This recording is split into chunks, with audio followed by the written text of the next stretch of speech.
Hola, ¿cómo les va? ¿Cómo están? Estamos arrancando este vivo. En un ratito seguramente va a estar conectándose Claudio Weisburg, el doctor Claudio Weisburg. Les decía cómo andan, cómo les va, y veo que se están sumando ya muchas personas. En un ratito vamos a estar teniendo un vivo con el doctor Claudio Weisburg. Él es neurólogo. En unos minutitos seguramente se va a estar conectando. ¿De qué vamos a hablar? Vamos a hablar de la neurología infantil, vamos a hablar de la importancia de la educación. Saben ustedes que hoy la Corte Suprema de Justicia le dio un revés al gobierno al declarar que era inconstitucional que el gobierno nacional se inmiscuya en la educación de un distrito, de una provincia como es la ciudad de Buenos Aires. Esto es básicamente de lo que se trató el fallo, pero generó mucho ruido político, y esto lo hablo antes de que nos metamos en el tema médico. Generó mucho ruido político, obviamente, porque es un revés para el gobierno, es un respaldo para la política de educación que tiene Horacio Rodríguez Larreta, y como saben ustedes, toda esta pandemia y lo que finalmente termina sucediéndole a nuestros pan de niños, como llamé yo a este vivo, desgraciadamente está sobre todo atravesado por la política, además de por la pandemia. Ahí está Claudio, ahí lo veo, así que ya lo voy a ver y nos vamos a meter un poco más en su tema, en la neurología infantil, en la cuestión de la educación, la salud mental, y qué podemos hacer para estar mejor. ¿Cómo andas, Claudio? Estoy perfecto, te escucho perfecto. La verdad ¿Vos? que somos unos genios, parecemos dos millennials, hicimos en 12 segundos Absolutamente. y todos sin WhatsApp antes, ¿eh? Sí, sí, sí. Todos Bueno, ya somos Instagramers. exactamente, exactamente. Bueno, Claudio, primero gracias por aceptar esta No, por invitación. favor, un placer. La verdad es que yo tenía muchas ganas de hablar con vos, te estuve viendo en varios programas, aclarar algunos temas vinculados a la información que nos está llegando y la información sobre la cual se fundamentó la suspensión de las clases presenciales.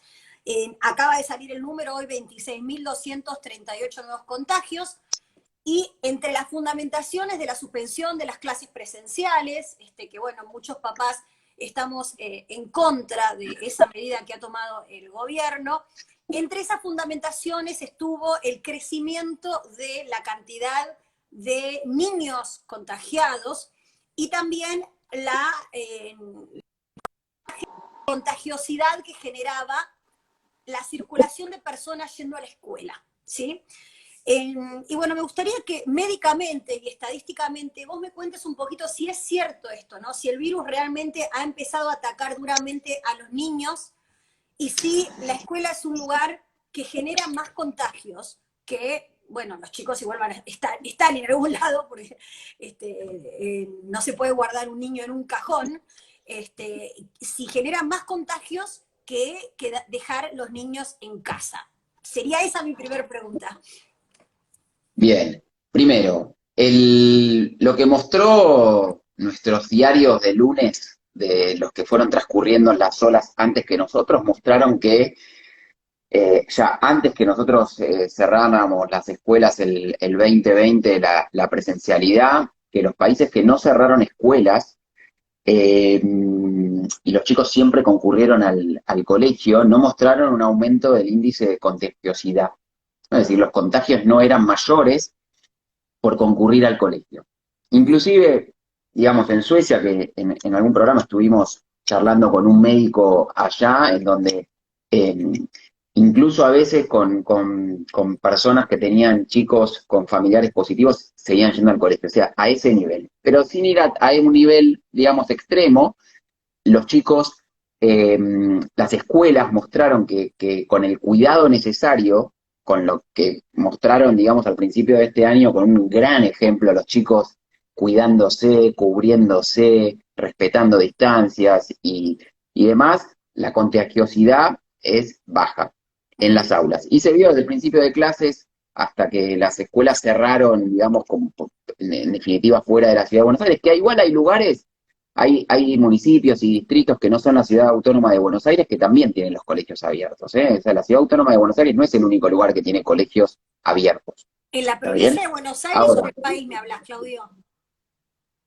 te hablo a nivel provincia de Buenos Aires. Hay Ah, algunos lugares en donde hay colegios que están abiertos, es decir, un distrito decide que la escuela abre, es decir, claro, sin la jurisdicción una que tienen gran... las municipalidades es sobre las escuelas municipales. Me parece, seguramente los que pueden, sobre lo que pueden decidir es sobre esa jurisdicción, y sobre todo después del fallo de la Corte de hoy. No sobre los colegios Claro, provinciales, ¿no? Sería. claro, digamos, o sea, tengo chicos que a lo mejor están concurriendo a escuelas en provincias que están abiertas, y más allá de las que abrieron en algún momento que estaba un poco no claro quién podía abrir y quién no. Pero eso por un lado, en relación a que desde el inicio de clases, cuando abrieron las clases en todo el país, los contagios no aumentaron por la concurrencia al colegio. Es decir, los contagios a lo mejor aumentaron por, porque tenemos esa gran falta de... Conciencia No social. terminamos de aprender la conciencia social que deberíamos tener después de todo un año de una cuarentena tan estricta y tan prolongada que tuvimos que sufrir, con todas las bases epidemiológicas y demás. Por otro lado, la otra parte de la pregunta marca de que los chicos primero fueron víctimas silentes del confinamiento, el encierro durante el 2020 y actualmente para los que no, digamos, pueden concurrir a las escuelas. Y hablo sobre todo de los chicos en todas las edades, pero los de niveles iniciales, en donde la socialización forma parte esencial de la formación de la cognición social, son una víctima silente en donde al principio ni se hablaba si salían a la calle a pasear, con cuidados, con recaudos y demás. Por otro lado, no se ha visto un aumento de la enfermedad y la sintomatología grave en niños. Es decir, los hospitales pediátricos, al menos de la Ciudad Autónoma de Buenos Aires, los municipales y los nacionales como el Garrahan, si bien están preparados, no aumentaron el número de casos en chicos sanos que se enferman o se contagian y tienen una enfermedad por COVID grave. Obviamente que cualquier niño con factores predisponentes, cardiorrespiratorios, inmunológicos, donde el virus, el coronavirus o cualquier otro virus genera una situación que puede poner en peligro porque no hay una condición cardiorrespiratoria o de defensas inmunológica, sea por alguna inmunodeficiencia o por algún tratamiento que te baje las defensas. Explicaba la doctora Bolonia un par de semanas atrás del Garrahan que los niños que estaban COVID positivos del Garrahan tenían factores predisponentes de base, no eran niños de la comunidad sin problemas previos que están internados graves. Entonces, Entonces, porque ese era los, uno los, de los fundamentos, ¿no? Estamos preocupados por cómo está creciendo la curva de contagios de COVID en niños. Ese fue uno de los argumentos que usó el presidente para cerrar las escuelas. Y la verdad es que todos como padres nos alarmamos porque es el propio presidente diciendo esto, salieron muchas notas vinculadas a la cantidad de niños que había contagiados en algunos hospitales. Después eso quedó medio en la nada, pero claro, yo te escuché también hablar a vos acerca del porcentaje de niños en relación al porcentaje de casos, ¿no? Es como que esa es la relación que está teniendo una cosa con la otra, ¿no? claro, primero que, digamos, por más que uno pueda tener opiniones en relación a la velocidad con la que, por lo menos en nuestro país, vamos vacunando, se fueron vacunando, digamos, la población en edad de mayor riesgo, mayores de 80, mayores de 70, van con los mayores de 65, es decir, fueron vacunándose, o sea que obviamente eso no implica de que esas personas mayores, como el presidente de la nación, con 2 dosis de vacunas no se enfermen. Evita, y digamos, y lo que se había visto en este tiempo de vacunación, es que las personas vacunadas no son las personas que están internadas con respirador, graves, o O sea, en una terapia intensiva. baja los síntomas, Entonces, los neutraliza. claro, baja la gravedad. Vos podés tener oligosintomáticos, pocos síntomas, pero por sobre todo el objetivo, y cuando hablan de incluso de la eficacia, muchas veces se confunde la eficacia para prevenir un 90 y pico por ciento de enfermedad grave. Pero Claro. eso no significa que no te puedas contagiar. El presidente se contagió con 2 dosis, yo me contagié con 1 dosis, y vos te podés contagiar, pero vas a pasarla mejor, vas a tener una enfermedad menos grave, tengas factores predisponentes o no los tengas. Obviamente que aumentó el número de casos de personas más jóvenes de todas las edades, ¿sí? Entonces, menores de 50, menores de 40, menores de 30, adolescentes positivos que suelen atravesar un cuadro relativamente, digamos, de bajo nivel de De gravedad, riesgo. con poca internación, pero bueno, obviamente que hace de que personas más jóvenes con factores de riesgo sean más vulnerables, si no están vacunados, a tener una enfermedad grave o son los que ocupen las terapias intensivas. Pero las terapias intensivas infantiles, pediátricas, no están cubiertas. De hecho, en los lugares privados, las terapias pediátricas están ocupados por adultos, porque los chicos no se internan por cuadros graves relacionados al COVID per se, ¿no? Es decir, Bueno, respiratorios, insuficiencia respiratoria ahí me parece, me quedaría un poco, les cuento a todas las personas que se están enganchando, buenas tardes, estamos hablando con el doctor Claudio Weisburg, él es neurólogo infantil, sos neurólogo, pero estás especializado en las infancias, es el director y fundador del Instituto Soma, estamos hablando acerca de la educación en pandemia, de los pan de niños, y estamos empezando con la cuestión de salud, sobre si es verdad o no que más chicos o que muchos chicos están en terapia intensiva con cuadros graves vinculados al COVID, y acá el doctor nos está contando datos acerca de cuáles son las comorbilidades, las cuestiones que hacen que un niño pueda, contagiado de COVID, terminar en una terapia intensiva. También nos está diciendo lo último, que me pareció muy fuerte también, que las terapias infantiles o las terapias intensivas infantiles en los hospitales de niños están siendo no solo no ocupadas por niños, sino de alguna manera prestadas a los sectores de adultos que más lo necesitan. Y esto es un cuadro de situación que tal vez hemos escuchado de alguna manera tergiversado o hemos escuchado distintas campanas y me parecía bueno poner en claro. Ahora, Ojo, los hospitales pediátricos sí, tienen, digamos, preparan sus terapias intensivas para recibir, no han recibido una gran cantidad, por lo menos lo que en primera, conocemos. en primera mano del Gutiérrez y del Hospital Garraham, pero los sanatorios, que son generales, el área pediátrica suele prestarle camas a los pacientes Ah, está bien. adultos que estuvieron internados. Es decir, el hospital pediátrico, por lo menos los tres de la Ciudad Autónoma de Buenos Aires, no es que están recibiendo adultos, eso no.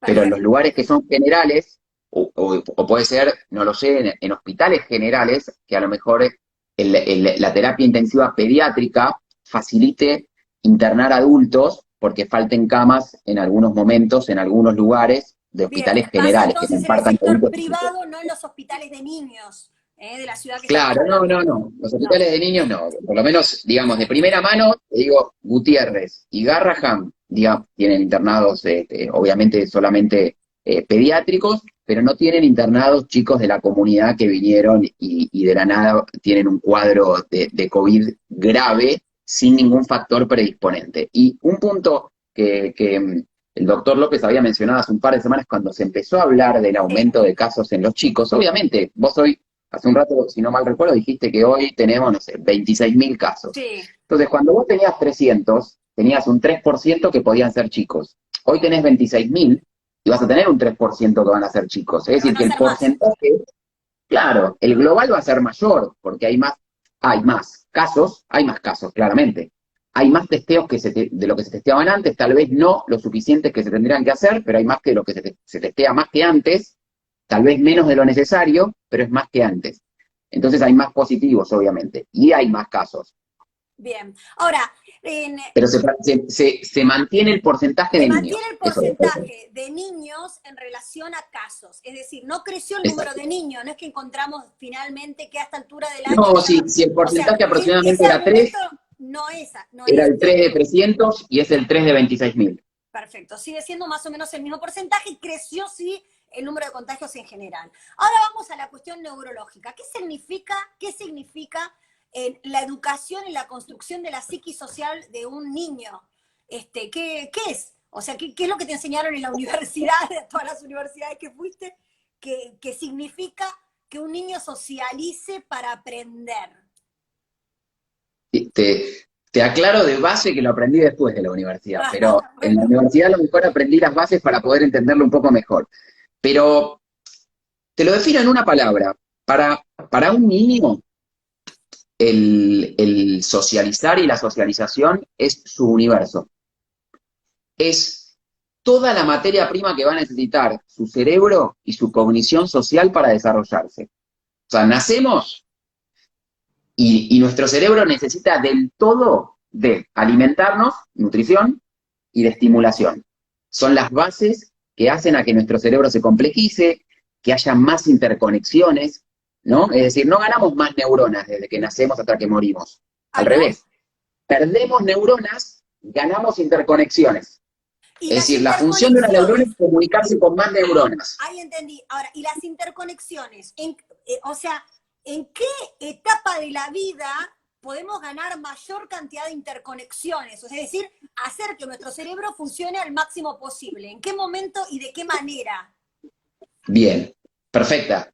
Digamos, la pregunta. En realidad, cuando vos ves crecer la cabeza de un niño o una niña, no es porque el hueso crece, no crece el cráneo. Lo que crece es el cerebro que empuja el cráneo.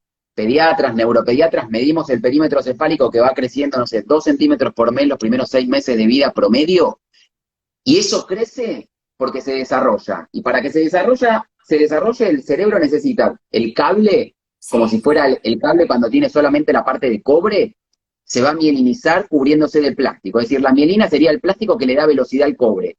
El axón, el nervio, se cubre de mielina. Esa mielinización de los primeros 3 años es clave, es decir, hay periodos bisagras en el desarrollo del cerebro. Entonces yo necesito nutrir y estimular adecuadamente los primeros 3 años de vida de un niño y del cerebro de un niño, ¿no? Ahora, eso, la estimulación por un lado y la nutrición por el otro no está garantizada a lo largo y ancho de nuestro país, claramente, ¿no? Es decir, lo heterogéneo que es y las adversidades con las que se enfrentan ciertos cerebros en desarrollo versus ciertos otros, dependen de la combinación de lo que traen de fábrica, la genética, de la estimulación que reciben y de la nutrición que reciben para que mielinización, cobertura de protección rápida que le da velocidad, sinaptogénesis, mayor conexiones, generen el aumento de la complejidad del cerebro que tiene que ver con mayor número de interconexiones, engrosamiento de los nervios que nos da velocidad, que se llama mielinización,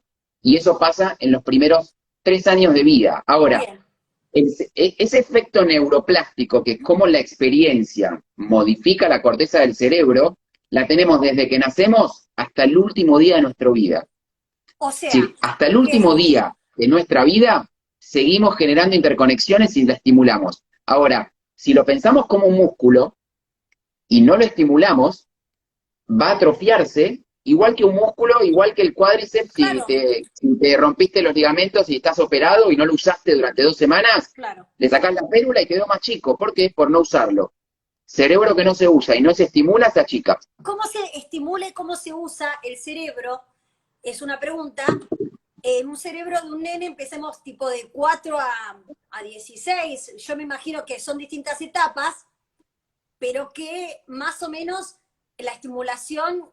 Tal vez la estimulación viene por los mismos lados, ¿no? Estamos hablando, otra vez digo, estamos hablando con el doctor Claudio Weisburg, él es neurólogo infantil, estamos hablando acerca de cómo se construye, cómo crece un cerebro, cómo las neuronas se van interconectando para lograr un mayor desarrollo, y ahí quiero meter lo social y la educación. Digo, yo te preguntaba, ¿cómo entra en qué momento de la vida de un chico, además de la alimentación y la estimulación, entra lo social y hasta cuándo se extiende, ¿no?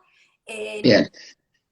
Es decir, lo social arranca desde el día 1. Es decir, el contacto visual que tiene un recién nacido, no puede sostener la cabeza, pero está mirando digamos, a quien lo alimenta cuando le estás dando el pecho o el biberón, está mirando, digamos, a los ojos y tiene un 360 de capacidad de mirar. Tu primera conexión social es la mirada. Entonces, el contacto visual, el alerta visual de los primeros 3 meses es clave. Después, todo el desarrollo de la mielinización se va a dar de los ojos a los pies. Entonces yo primero miro, después sostengo la cabeza, después lo mantengo el tronco, uso las manos, me paro, camino, salgo, ¿no? En ese orden cefálico-caudal o de los ojos a los pies. Entonces yo necesito un estímulo muy importante de siempre estar estimulando constantemente de una manera en la que si vos dividís, decís, bueno, lo motor es como, digamos, el alerta visual es parte esencial de cómo vas a conectarte con el otro y darle a entender. Yo siempre digo, bueno, las primeras palabras que usás tienen que ver con la mirada, es decir, vos hablás mucho antes de tu primer palabra. Claro. Y eso tiene que ver con todo nuestro lenguaje no verbal que empieza con la mirada. Después seguirá con Ahora, cómo vamos... paréntesis, Claudio, porque tal vez hay muchas personas de la familia azul, de la comunidad de padres de niños con desafíos dentro del neurodesarrollo, para poder hacer un paréntesis acá y poder también usar esto que nos estás diciendo para poder hacer como una coma, ¿no? Esto de la mirada, esto de ida y vuelta, en principio con un padre, o con una madre, o con un estímulo, el ida y vuelta como principio y base de la comunicación posible futura, ¿no? Como que muchas veces nosotros cuando nos afrontamos un diagnóstico, queremos que el chico haga cosas o sea, que están por arriba de esa escala, que es mirar y que es un ida y vuelta, ¿no? Entonces, ahí quiero hacer este paréntesis para todas las personas que nos están escuchando y que tal vez tienen niños que no miran tan rápido, que no responden tan rápido, pero que bueno, sí, cuando lo hacen, después empieza ese camino, ¿no? A recorrer ese camino increyendo, ¿no? O sea, todo empieza con eso, con lo que estás diciendo vos, con la mirada, y después va la palabra, ¿no? Lo digo porque más allá de que en un chico neurotípico esto sucede a determinada edad, en un chico con autismo puede suceder más adelante, pero siempre hay que ir detrás de ese punto, de ese objetivo, ¿no? Sin cansarse. Es más, lo pongo al revés. Es decir, muchas veces, o sea, es importante que lo que yo digo esté presente y puede ser una pequeña banderita roja o signo de alarma si está ausente, ¿sí? Ahora, si uno pregunta en 10 chicos que estén dentro del espectro, ¿cuántos cuando nacieron me llamaba la atención algo en su perfil comunicativo, en su mirada?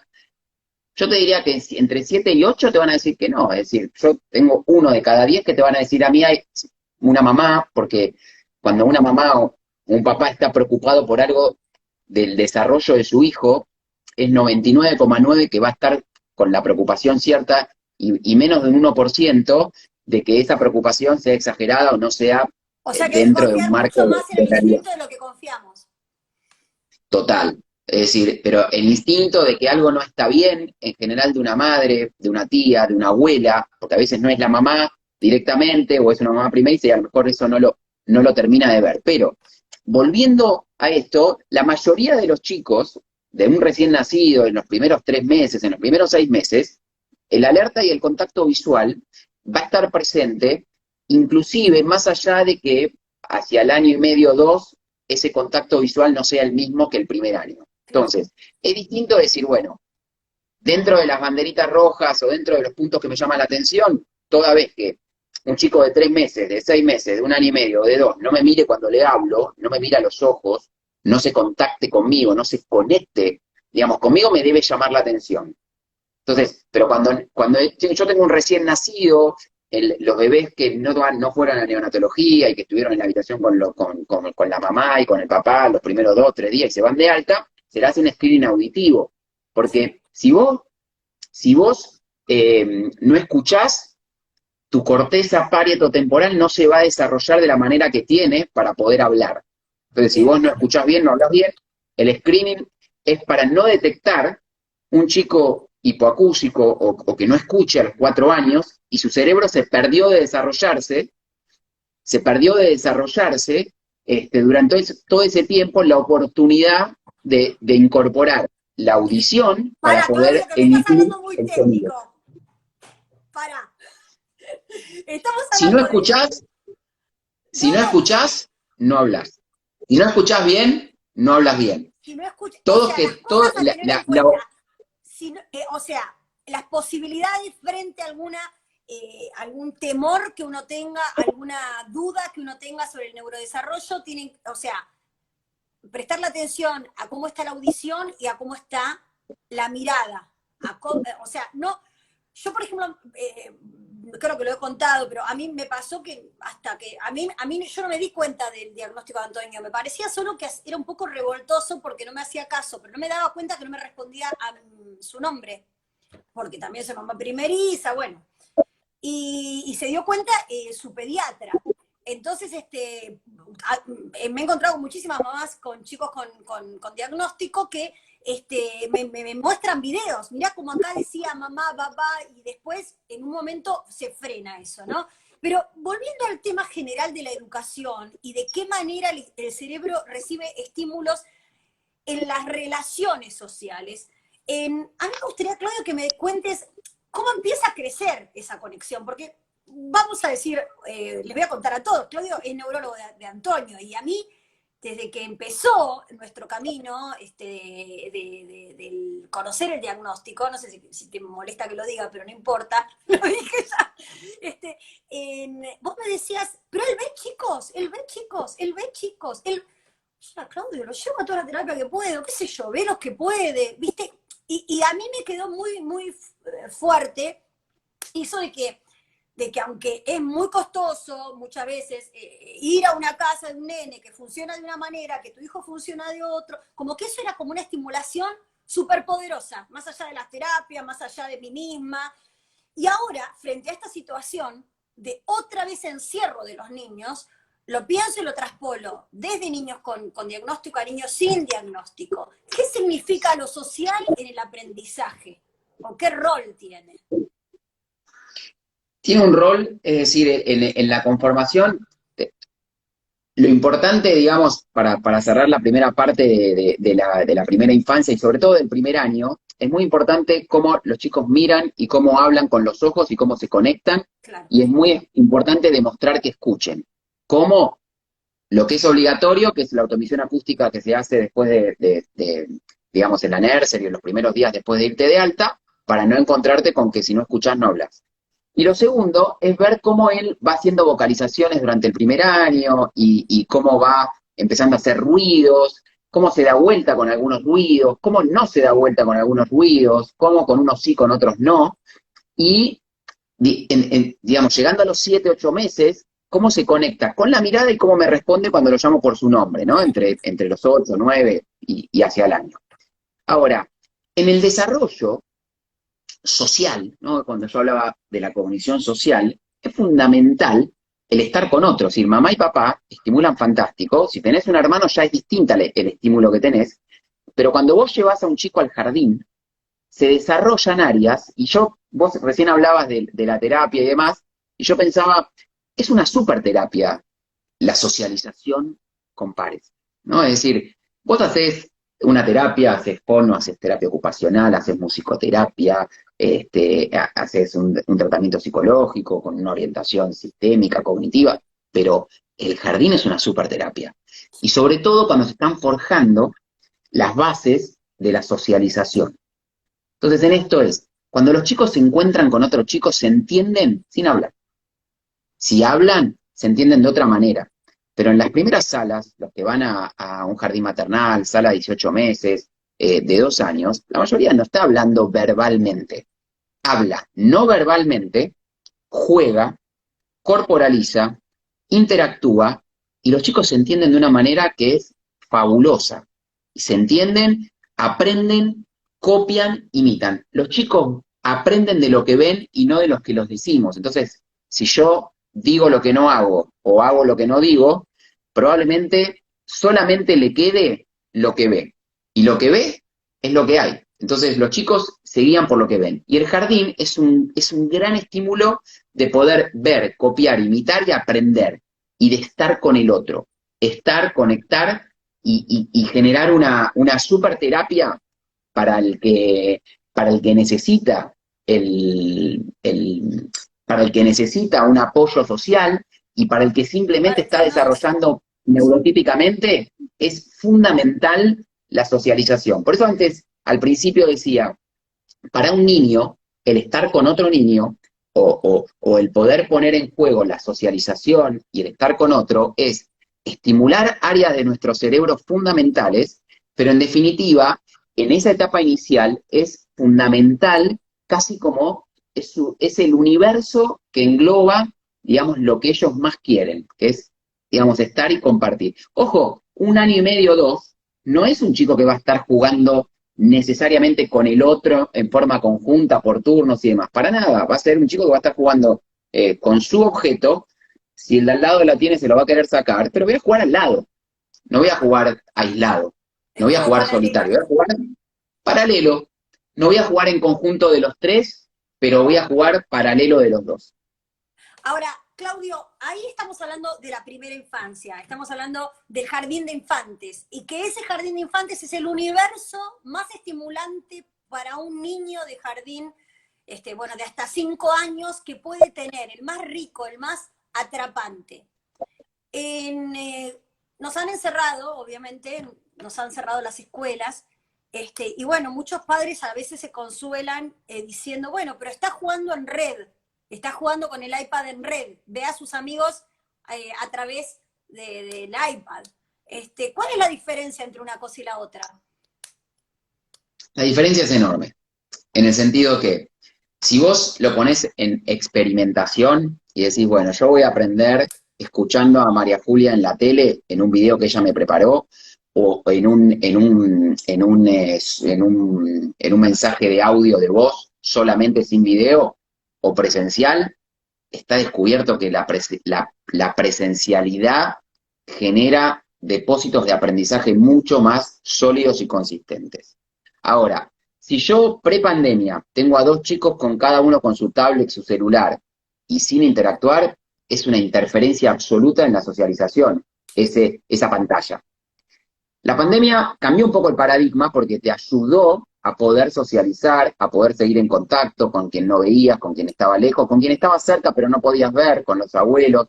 Generó y aumentó la socialización, un cumpleaños que generó un aumento. Ahora, uno tiene que poder regular el tiempo de exposición a la pantalla. Entonces, excesivos tiempos en la pantalla es contraproducente para la cognición social. Entonces, el desarrollo, el chico nace, y vuelvo al principio, y yo no me tengo que ocupar de tener ningún objeto hermoso para poder generar que un chico me siga con la vista. Sigue en el rostro. Es lo primero y lo que más le llama la atención y es lo que quieren tener enfrente.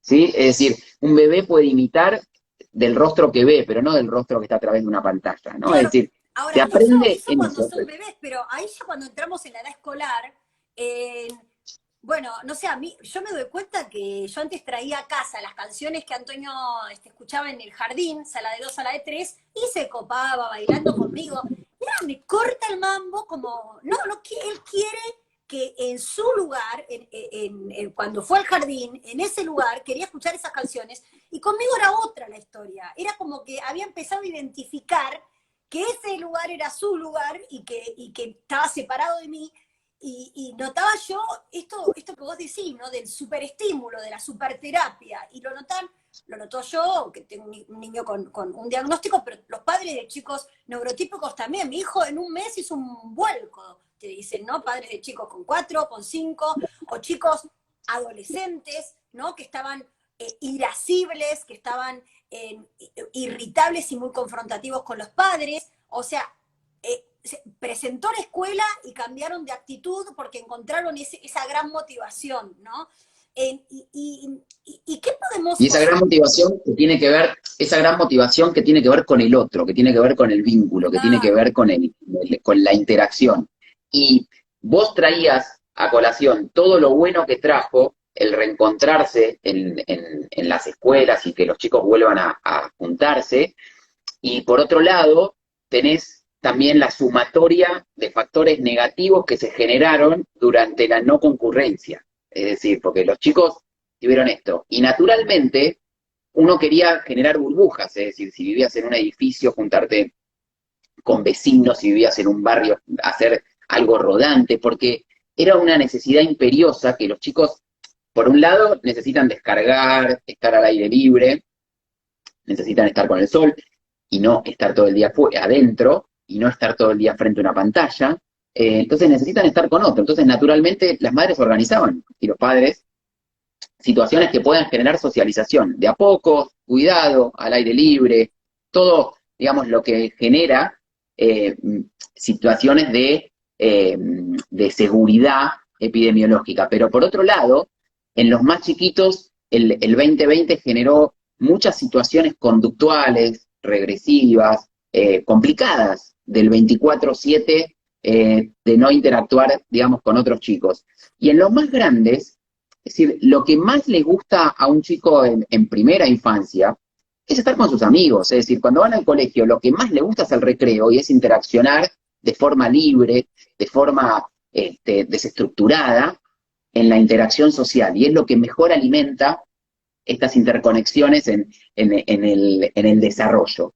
Y el adolescente lo que más quiere es estar con sus amigos, y la pandemia, la cuarentena, el confinamiento, el aislamiento, generó mucha afectación de la salud mental en los que son más grandes. Ya no afecta la socialización, pero la falta de socialización con pares presenciales, porque al principio era todo divertido, el Zoom, el webinar, la charla, digamos, poner los desafíos que implicaban esta nueva modalidad, este nuevo paradigma, estos nuevos cambios, que bueno, todo lo que es un desafío para el cerebro es buenísimo, genera nuevas conexiones, es decir, todo lo que vos haces en piloto automático, que vas de un lado para el otro en forma automática que ni lo pensás, no gasta energía, no genera nuevas conexiones, no es demandante. Todo lo que es nuevo, todo lo que es desafiante, genera un implante de conocimiento y de formación de nuevas redes. Cerebro, porque tenemos que estar todo el tiempo adaptándonos a cosas nuevas. Y bueno, pero escúchame, María Julia, quien no pudo doblar, como quien dice, bueno, la flexibilidad cognitiva es decir, bueno, pará, la calle se terminó acá, hay un cartel que hay que doblar. No, yo tenía que seguir derecho. Es decir, poder doblar y poder flexibilizar formó parte de lo que todos tuvieron que hacer en mayor o en menor medida durante el 2020. No hubo nadie que tenga que frenar la pelota y hacer algo distinto de lo que hacía hasta el 20 de marzo del 2020 en nuestro país. No, y ahí todos un poco está tuvieron que la posibilidad reinventarse. de ser resiliente o no, o sea, los papás, frente a esta nueva circunstancia, otra vez estamos con distintas pilas que el año pasado, estamos más agotados, los chicos, hay en los más grandes como una especie de rebelión de los Zooms, padres que tienen que salir a trabajar, que dejan a los chicos con la obligación de tener que conectarse y que los chicos no quieren conectarse y los padres ya están afuera de sus casas. Entonces, la verdad que esto que vos decís sobre que es la clave, poder adaptarse y encontrarle la vuelta, es muy importante, ¿no? Como frenar un poco la pelota y poder ver qué es lo importante que le tiene que pasar a mi hijo, aún en las circunstancias en las que estamos viviendo. Y en este sentido, esta conexión con el otro me parece como que la tenemos que poner en primer plano, ¿no? En una plaza, salir a andar en bicicleta, en poder hacer algo donde se pueda hacer al aire libre, pero no olvidarnos que es como la primerísima cosa buena que le puede pasar a un nene para que después aprenda. Un chico que tiene el estímulo dormido, o sea, ¿por qué va a querer aprender algo si no tiene dónde mostrarlo, o sea, tipo, somos porque el otro nos está mirando, ¿no? De alguna manera, y porque el otro, estamos haciendo algo con el otro, sino, ¿para qué? ¿No? Me parece esto que estás diciendo importante para todos los que están escuchando y los que vayan a escuchar después, poder hacer foco en cómo vivir o sobrevivir esta etapa, ¿no? Con qué prioridades, ¿no? Para nuestros hijos. Y vos mencionabas la resiliencia, y la resiliencia como concepto es no solo atravesar, sino fortalecerte frente a adversidades que se te presentan. El cuerpo, cuando habla de resiliencia, es porque hay algún factor de estrés que está generando una cierta amenaza y es como el cuerpo se sobrepone a eso. La neuroresiliencia no es adquirida, no es solamente una adaptación. No hay neuroresiliencia, no hay fortalecerse de nuestro cerebro si no hay transformación. Entonces, el reinventarse, el retransformarse, forma parte de la base de un cerebro neuroresiliente. Es decir, necesito transformar, necesito tomar como un aprendizaje que me transforme las cosas que nos van pasando, porque parte de lo que define lo que somos no es lo que nos pasa, sino cómo nos tomamos las cosas que nos pasan, ¿no? En este sentido. Y en esto, bueno, las actitudes. Pero un punto importante del no encuentro del 2020 en todas las edades, grandes y chicos, pero yo creo que los adultos jóvenes y los adolescentes en el encuentro o en el no encuentro prolongado fueron los que más vieron afectado su salud mental, o por lo menos dentro de lo que me tocó ver en términos de insomnio, de depresión y de ansiedad, en adolescentes, algunos, digamos, muy complicados porque al principio transformaron el no salir, la cuarentena, el miedo en pánico, y el pánico te paraliza. Un poquito de miedo al ser humano lo hizo evolucionar. Cuando el miedo es excesivo, o cuando ya la amenaza no está y el león no está, y vos seguís sintiendo en tu cuerpo como que la amenaza sigue presente, empezás a trabajar bajo estrés, y bajo estrés se toman malas decisiones. Ahora, me parece importante volver a poner arriba la resiliencia. Entonces, sería de alguna manera tener la posibilidad de armar un plan B e instrumentarlo.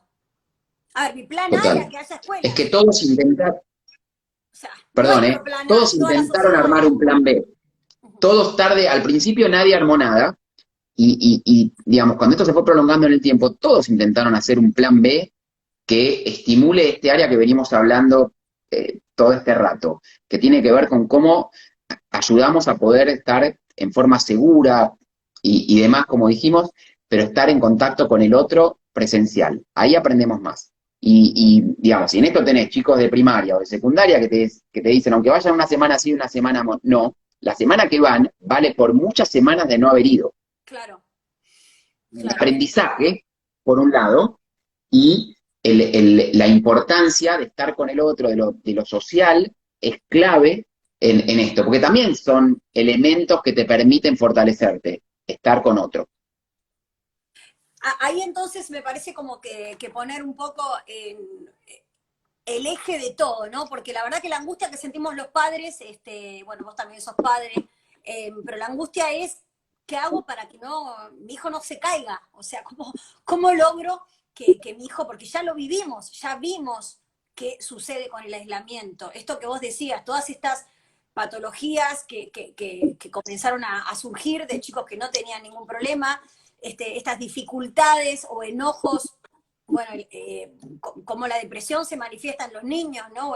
Y en los adolescentes, y también los chicos en la primera infancia que, bueno, frenaron un poco, es como que quedaron ahí, no siguieron progresando, y la verdad que uno dice, che, yo no, o sea, no voy a permitir que mi hijo no siga progresando. Entonces, ahí tenemos que usar la conciencia social para seguirnos cuidando, pero también otra vez la imaginación y la posibilidad de reinvención para lograr que existan esas relaciones sociales, ¿no? De nuestros hijos y nosotros también, porque nosotros también nos vamos volviendo locos y se van volviendo locos nuestros hijos y esto es un círculo vicioso, ¿no? Si no podemos detectar dónde está lo importante y entonces armar ese plan B del que hablamos. ¿Qué sería eso importante? Lo estuvimos hablando en toda la charla, pero ¿qué ejemplos me darías de cómo empezar a actuar en un plan B en las circunstancias que vivimos en nuestro país? Yo creo que es importante jerarquizar la importancia que tiene para el desarrollo el que dos chicos estén de forma presencial juntos, ¿no? Digo dos por decir un par. Sí. Que no alcanza, digamos, con uno solo, que no alcanza la pantalla para poder reemplazar la presencialidad. Entonces, en el plan B, en el poder doblar, cuando se acaban las clases, el año pasado se acabaron las clases el 15 y 16 de marzo 2020 y se acabaron las clases. Por mucho tiempo, la gente tuvo que adaptarse a nada, ¿no? Es decir, en este momento a lo mejor lo que veo distinto es que las personas quieren de forma segura no generar un perjuicio en la cognición social o en la socialización de sus hijos. Entonces el plan B es ver de qué manera hago el jardín afuera del jardín con los del jardín. Sí. Es decir, la misma burbuja que ahora no me dejan ir al colegio, digamos, arman grupitos más chicos, tal vez la misma burbuja que ya estaba dividida la dividen en los que viven más cerca, y buscan encuentros. Sí. La plaza, buscan encuentros, no perder esta entrada en calor. Los chicos, cuanto más chiquitos son, necesitan entrar en calor en lo social. El lunes es mucho más difícil que el viernes, después de haber ido todos los días al colegio. Cuando hay un fin de semana, el lunes es más difícil. Cuando hay un fin de semana largo, el martes es más complicado que el viernes. Cuando están las vacaciones de invierno, 2 semanas. Ahora, el año pasado fue una falta de poder generar entrada en calor. O sea, no hubo entrada en calor. Entonces, en la socialización hubo un impacto fuerte. En el aprendizaje, en lo académico, también, porque los chicos en primaria o en secundaria no es lo mismo la presencialidad, no aprendimos lo mismo el año Pero pasado. lo que pasa es que, Muchos tuvieron el año obviamente, perdido. vos sabrás más de esto, pero, a ver, que desde una computadora me bajen conocimientos es como lo más antiguo que hay en educación, es la casi imposibilidad. O sea, tipo, uno se duerme, nadie se da cuenta, el otro levanta la mano, no se da cuenta, el otro está muteado, pero está preguntando algo. Y esa frustración que genera en la comunicación, es como que ahora se nos corta el wifi todo el tiempo. Yo, bueno, ya está, listo, levanto el vivo. Y eso que es lo que le pasa un poco a los chicos con los Zoom, a los chicos más grandes, ¿no? Como decir, ¿y qué hago? O sea, si es difícil esto, si es tan difícil, ¿no? Entonces, volver a poner este orden de prioridades, ¿no? Yo, no sé, hablando con mamás, digo, bueno, prioricemos que se vean de a 2, que se vean de a 3, que se vean de a 4 en un lugar abierto, a que cumplan 7 Zooms. No sé, porque la verdad es que uno no puede hacer todo, no, es como casi imposible, ¿no? Yo creo que, digamos, en eso no hubo nadie, ningún papá, ninguna mamá, ningún cuidador, que el 2020, en momentos en donde el 24/7 se caracterizó por algo que nadie está acostumbrado, que en su rutina de tener que trabajar desde casa, que no es lo mismo que estar en casa haciendo nada, y que los chicos tengan que estar en el colegio, la crianza se transformó una crianza a la COVID, ¿no? Es decir, estaba elevada a la COVID. Entonces, para nadie fue fácil, para el nivel de intensidad que generó para los más chiquitos, para los padres y madres de más chiquitos, es tremendo. Sí, yo recibí el agotamiento durante el año pasado de lo que significó alguien que no tenía nada, pero tenías que estar con los más chiquitos en los primeros grados de primaria, alguien que no tenía nada y tenías que acompañar la secundaria. Pero, ¿sabes lo interesante con lo que decía antes? La primera parte del año, docentes, alumnos y los chicos, como todo lo nuevo, generó cierta atracción,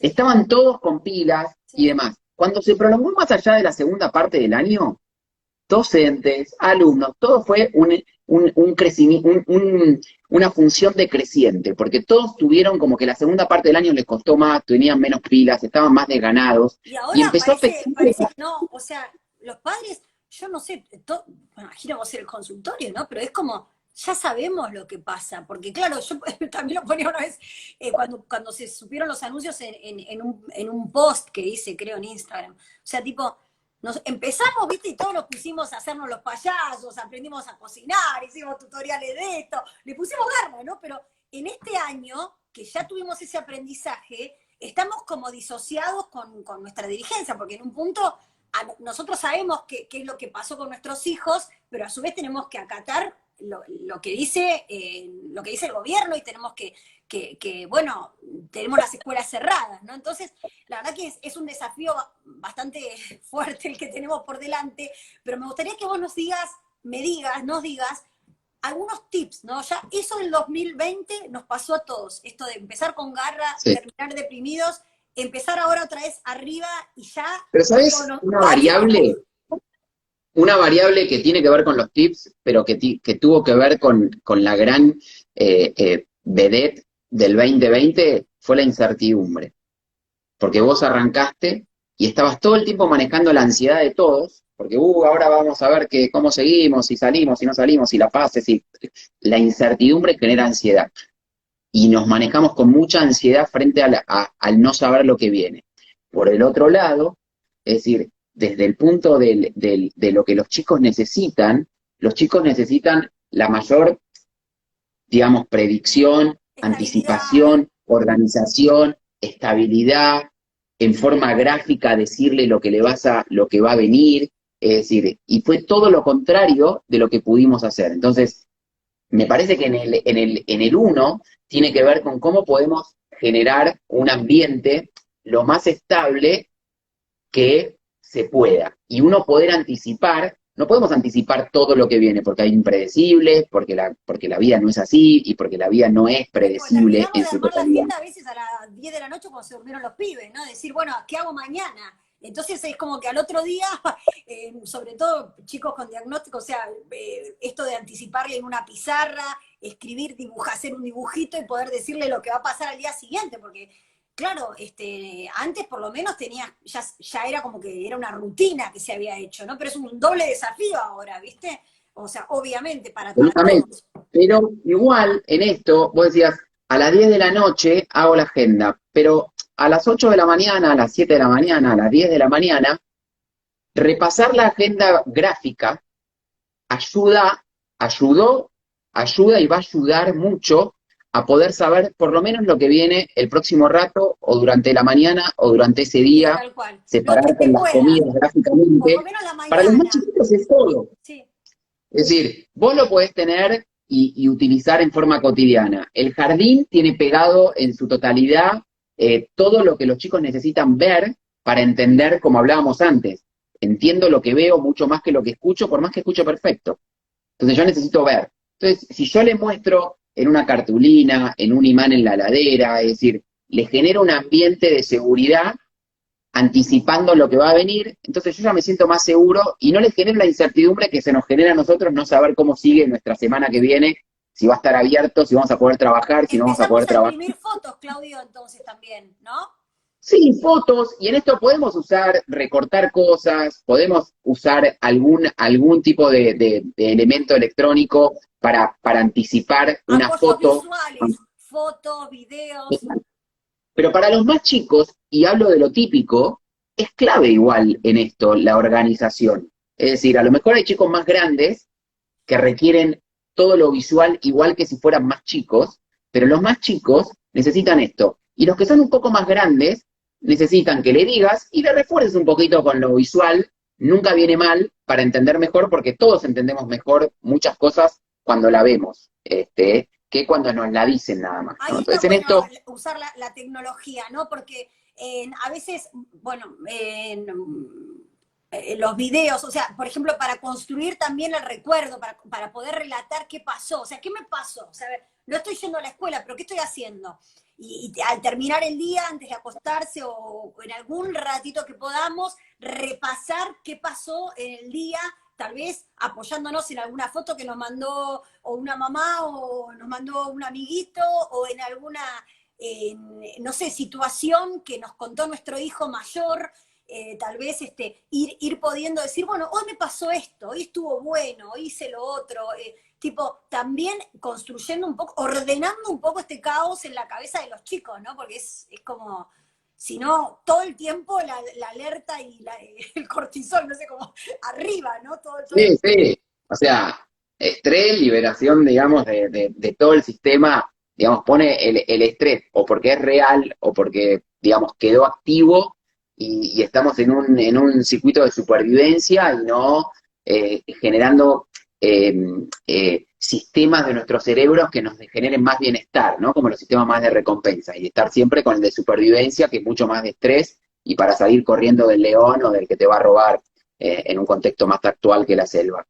Pero la parte anticipatoria gráfica, a lo mejor tomo también lo que dijiste de las 10 de la noche, porque dormir bien genera tener un mejor día. Ah, no, eso Entonces, sí. un hábito saludable que hace bien para todos es, digamos, preservar los horarios como cierta la rutina, ¿no? Si vos podés automatizar procesos y demás, Sí. guardás energía para En lo eso hay que nuevo, ser, para lo desafío. hay que ser como un policía, o sea, tipo, no sé, por lo menos o sea, la hora a la que se apaga todo y la hora a la que empezamos con cuentos o empezamos con canciones, o sea, no sé, a mí eso me sirvió mucho, no yo que tengo un sueño horrible, que no puedo dar ningún consejo a nadie, pero para Antonito es como que siempre a esa hora pasen más o menos cosas que están dentro de la nocturnidad, que está dentro de que la luna está ahí, se ven las estrellas y entonces tienen que pasar cuatro o cinco cosas que no pasan a las 5 de la tarde, ¿no? Claudio, te voy a ir liberando porque sé que trabajas un montón y que además, bueno, tenés un montón de actividad también en medios y das notas y te veo la cara de cansado de hace varios días ya.